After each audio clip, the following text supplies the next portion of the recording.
Hello, I'd like to invite you to visit Firgrove Community Garden.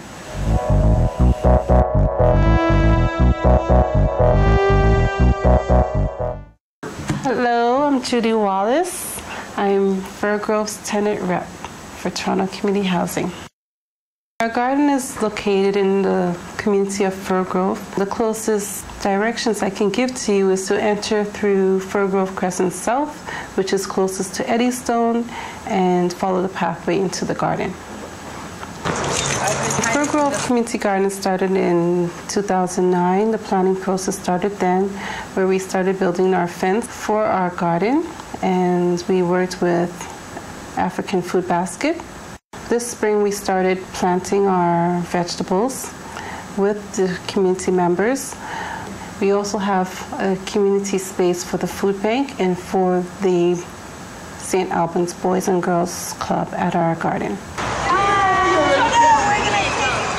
So the way I have gotten people involved in the garden is pretty random. I'll just see people walking by and ask them if they want to help, if they want to dig some dirt, if they want to help pick veggies, and I've gotten a really good response from that.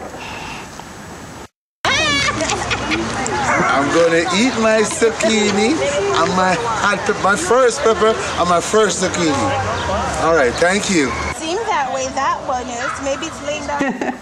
One of my favorite crops from the garden has been the zucchini. The zucchini has been growing very well.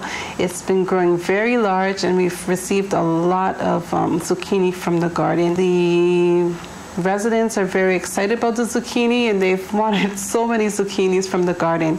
And I've been able to make zucchini bread, and we're exploring different ways of making recipes from zucchini. We have a lot of Swiss chard in the garden. The Swiss chard is very popular. Actually, I'm very happy with the Swiss chard because summer camp children picked a lot of vegetables from the garden for the food bank, and we picked a lot of Swiss chard.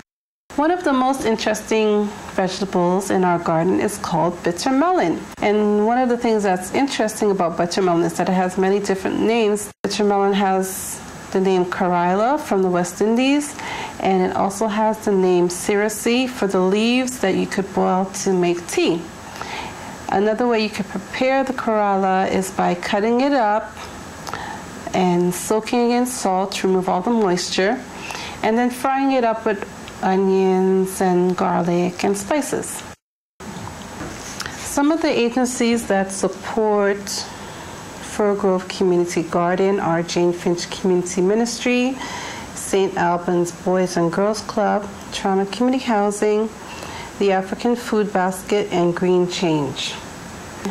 Some of the people that have been really helpful to the garden are residents who live in 8 Dune Grassway, who are friends of the garden. They have plots in the garden, and they have a lot of knowledge of gardening from maybe back home, if they lived in islands in the Caribbean where they did farming there, and they've brought their skills back to here, so I'm learning a lot from them. The community response to the garden has been very good.